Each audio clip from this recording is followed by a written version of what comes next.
Assalamualaikum, salam sejahtera, salam GBN, salam Malaysia dan salam kuasa ketiga. So, seperti biasa, jika audio jelas boleh tolong maklumkan kepada saya, ya, share ramai-ramai sebab shadow ban berterusan. Ya, saya akan sentuh shadow ban sekejap lagi. Sertai Telegram saya Regi Jesse Rita Udin dan share link Telegram saya dengan rakan-rakan anda. Dan jika anda hendak membaca blog saya thethirdforce.net, anda perlu muat turun aplikasi 1.1.1.1 menerusi Apple Store, Play Store ataupun Google Store, kerana dan ikut arahannya. Ia cukup mudah kerana banyak sekatan dan blog saya pun disekat. Okey.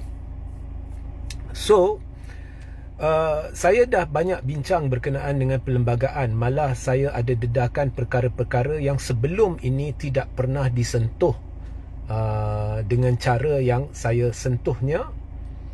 Dan sebelum saya mendedahkannya baru-baru ni, saya pun ada membuat show lama dulu dengan Tuan Muhammad Hanif Katri Abdullah. Dan benda itu pun kita dah bincang.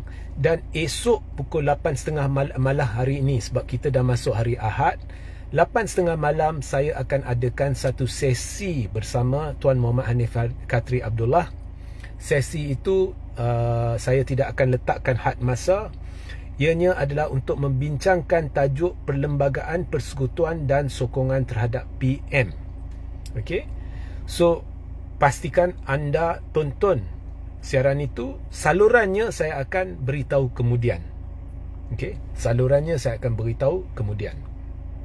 Baik, saya dah dedahkan banyak benda, tapi ada juga orang bertanya dan saya nak nyatakan saya memberi penjelasan berdasarkan persoalan yang diajukan. Dan kadang-kadang saya ulang benda sama, tetapi berdasarkan persoalan saya ubah suai cara penyampaian jawapan. Kerana kadang-kadang kita boleh sebut satu benda tetapi orang masih tanya juga. So, saya lihat soalan dan saya jawablah. So, anda perlu ingat, saya pernah mendedahkan lebih 2 bulan, hampir 2 bulan lepas lah, sebulan lebih lah. Okay? Satu perkara yang ramai pemimpin, penyampai apa semua untuk sekian lama tidak pernah dedahkan, termasuk pemimpin politik. Malah pemimpin politik selalunya mendedahkan, menjelaskan benda ni dengan cara yang salah. Begitu juga peguam-peguam tertentu. Saya menjelaskan bahawasanya ramai tidak faham kuasa mutlak budi bicara yang di-Pertuan Agong. Percayalah, sebelum saya ni ramai tidak mau sentuh. Saya tidak tahu kenapa.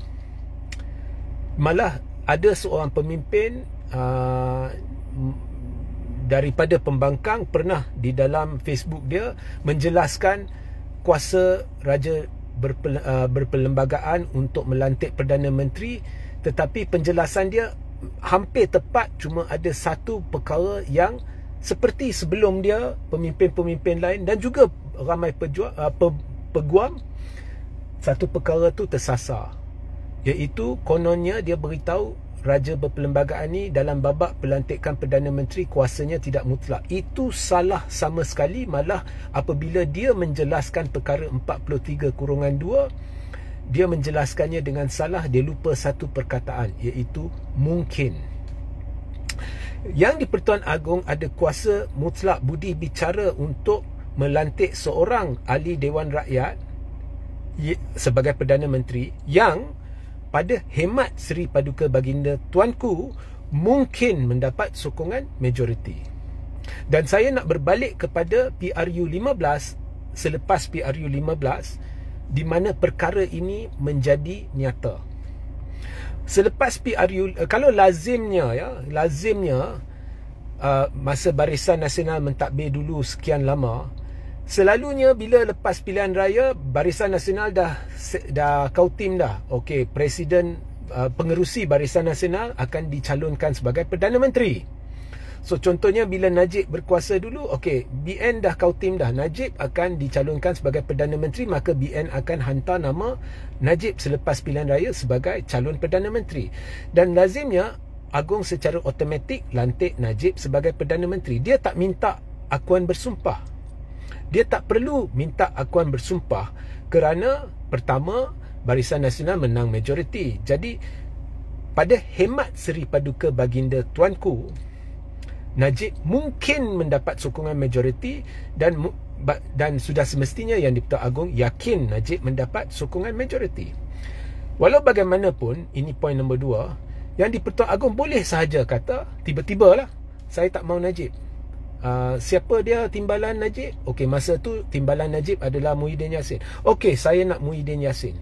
Dan Agong melantik Muhyiddin Yassin sebagai Perdana Menteri. Boleh tak? Boleh. Kerana mungkin Yang di-Pertuan Agong mungkin yakin Muhyiddin akan dapat sokongan majoriti. Kerana di dalam satu parti mungkin seluruh MP setuju lebih daripada satu calon jadi Perdana Menteri. Walau bagaimanapun, selepas dilantik, Muhyiddin perlu membuktikan keabsahannya apabila Dewan Rakyat bersidang. Itu prosedurnya. Okey, namun anyway, lazimnya Agong atau Raja-Raja Melayu tidak mahu dilihat mencampuri politik. Walaupun budi bicara Agong untuk lantik Perdana Menteri ini tidak boleh disalah tafsir sebagai Agong sedang berpolitik, tetapi awak tahulah orang akan buat macam-macam tafsiran. Ada orang Laskar Cyber akan buat tafsiran tidak betul dan sebagainya, mungkin tuduh Agong terlibat dengan politik. So lazimnya dulu-dulu bila Barisan Nasional menang, dia memang menang majoriti, jadi Agong yakinlah calon yang diserahkan, nama yang diserahkan kepada Agong tu, iaitu pengerusi Barisan Nasional, mesti dapat sokongan majoriti. Jadi Agong lantik sahaja. Walau bagaimanapun, pada PRU 15 tidak ada sesiapa dapat majoriti. Pakatan Harapan tidak dapat majoriti, Barisan Nasional tidak dapat majoriti. Now, di situ satu perkara menarik berlaku. Now, saya tahu ada teori konspirasi berlaku, pintu istana lah, apalah, ada orang tertentu ada lontarkan. Itu saya tak mau ambil tahu. I don't know, saya bukannya orang istana. So, itu mungkin terjadi, mungkin tidak terjadi, tapi itu bukannya urusan saya.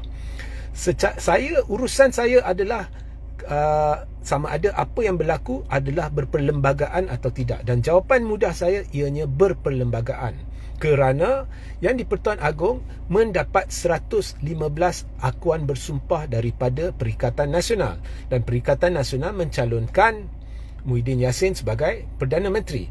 So ikut betul, Yang di-Pertuan Agong sudah ada bukti hitam putih sokongan majoriti terhadap Muhyiddin Yassin, maka Seri Paduka Baginda Tuanku boleh melantik Muhyiddin Yassin sebagai Perdana Menteri. Tetapi Yang di-Pertuan Agong ada kuasa budi bicara mutlak untuk menentukan pada yang pada hemat Seri Paduka Baginda, orang itu mungkin dapat sokongan majoriti. Jadi oleh kerana pada ketika itu ada kekeliruan yang ditimbulkan oleh Zahid dan sebagainya, kononnya SD ahli parlimen, banyak kontroversi yang timbul berhubung dengan SD ahli parlimen Barisan Nasional. Jadi Agong mengambil pendekatan untuk memberi masa 24 jam. Nah, ada orang merungut, saya pun pernah merungut, tetapi saya merungut dari sudut kelaziman. Tapi dari sudut perlembagaan, Agong tidak melakukan apa-apa yang keluar dari batasan perlembagaan.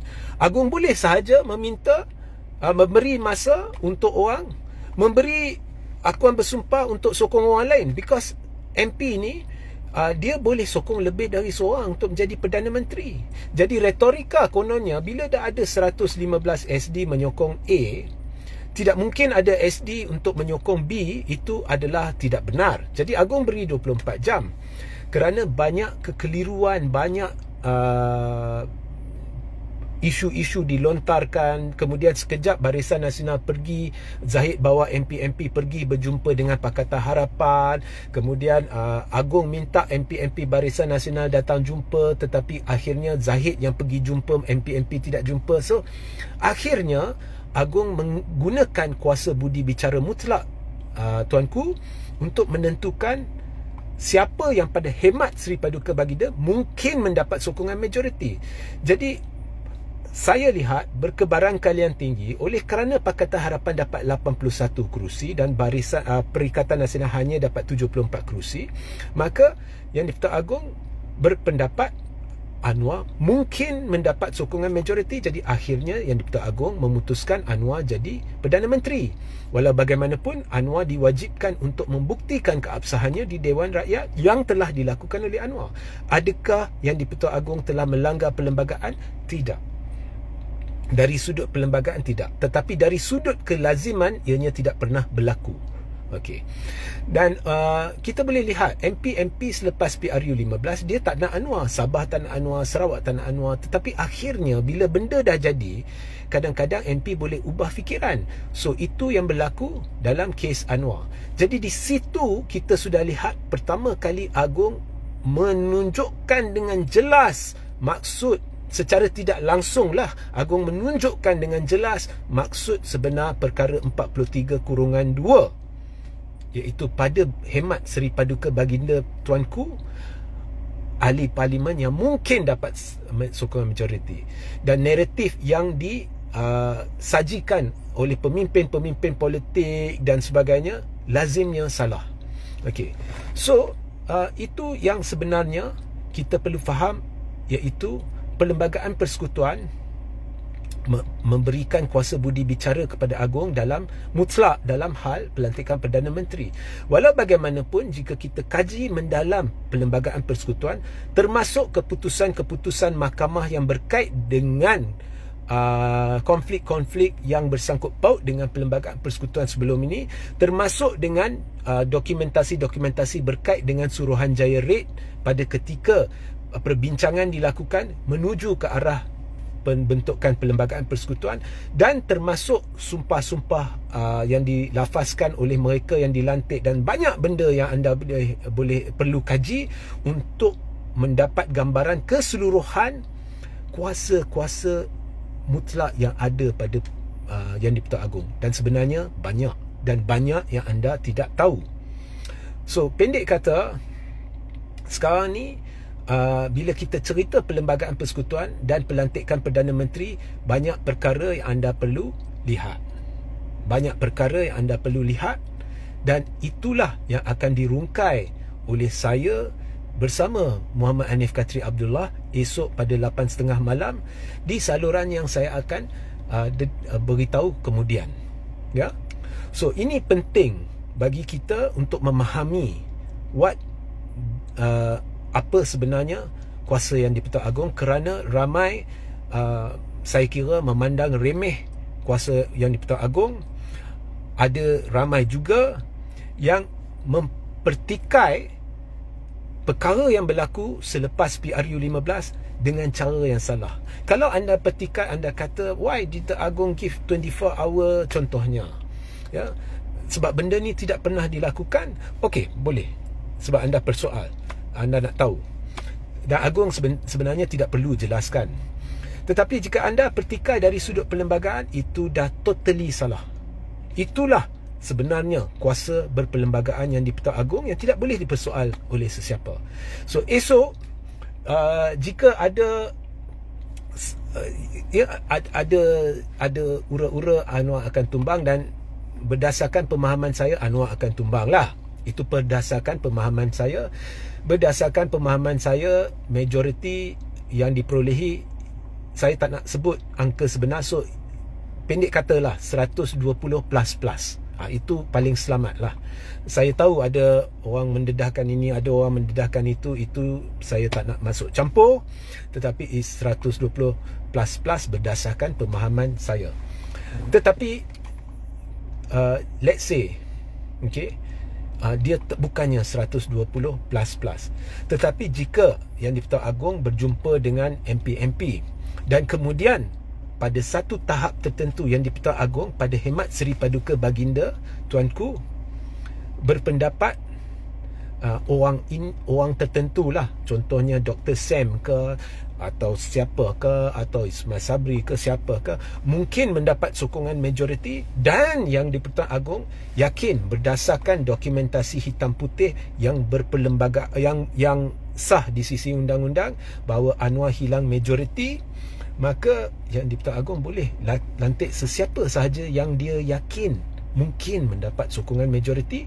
Kemudian orang yang dilantik itu perlu membuktikan keabsahannya di Dewan Rakyat apabila Dewan Rakyat bersidang. So sama-samalah kita rungkai, dan pada masa itu jika anda ada soalan, anda boleh ajukan soalan anda kepada kami. Ya, dan ini bukannya bertujuan untuk mengaitkan dengan Anwar ke siapa ke, no. It is purely academic. Ini hanya untuk bertujuan untuk membenarkan anda memahami perlembagaan persekutuan dalam babak pelantikan Perdana Menteri dalam cara yang anda tidak pernah faham sebelum ini. Itu sahaja matlamatnya. Ya. So, esok kita berjumpa. Sehingga kita berjumpa nanti, Assalamualaikum, salam sejahtera, salam GBN, salam Malaysia dan salam kuasa ketiga.